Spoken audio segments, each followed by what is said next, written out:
times were very hard. She took whatever work she could find to keep body and soul together, and met my grandfather while doing so. She married Ian Forbes despite his disposition. Never having met my grandfather, I couldn't judge her remark on his behalf, but I heard my uncles laughing once about his high temper.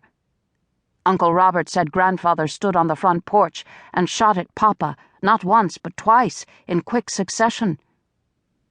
Fortunately, he had been drunk at the time, and Papa quick on his feet, or I never would have been born. Grandfather Forbes died of a winter long before I was born. A heavy storm had come, and he lost his way home. Where he had been, Granny didn't say. It was one of the things that frustrated me most, only hearing part of the story and not the whole. It was left to me to piece it all together, and took years in the doing. Some of it is best not told. When asked why she had married such a fierce man, Granny said, "He had eyes blue as a dusky sky, dearie. You have 'em, Cotty, my love, same as your papa does, and you've Ian's soul hunger, God help you." Granny was ever saying things beyond my ken. "Papa says I take after you." She rubbed her knuckles lightly against my cheek. "You do, Welly, now?"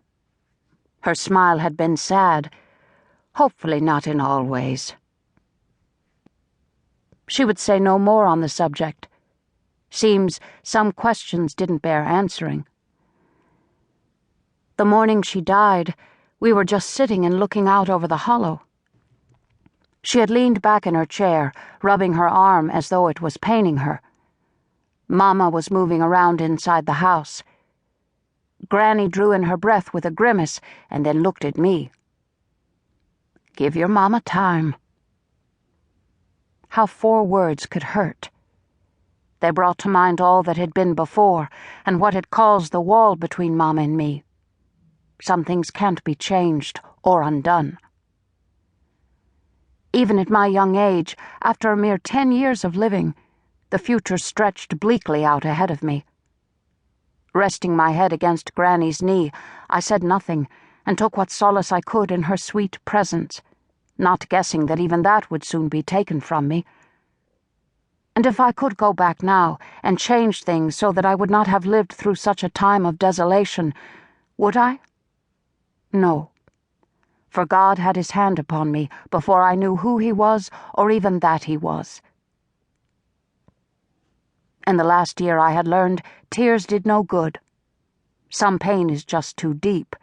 Grief can't be dissolved like rain washing dust off a roof. Sorrow knows no washing away, no easing, no end of time.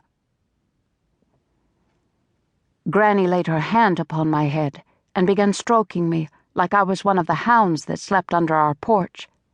I liked it. Some days I wished I was one of them hounds Papa loved so much. Mama never touched me any more, nor Papa either.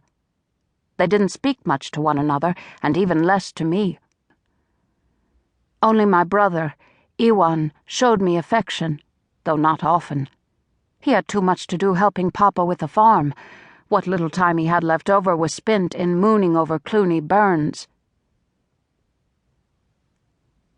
Granny was my only hope, and she was slipping away.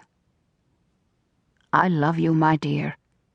You'll remember that when winter comes and everything seems cold and dead. It won't stay that way forever. Winter had come upon Mama's heart last summer, and she was still a frozen wasteland where I was concerned.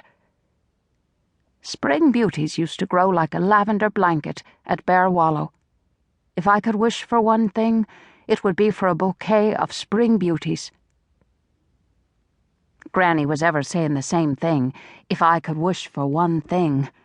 Her wishes kept me busy, not that I did not delight in them. She was too old to go far afield.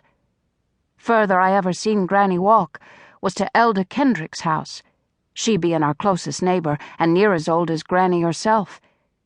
Yet Granny's mind could travel across oceans and mountains and valleys, and often did so for my sake.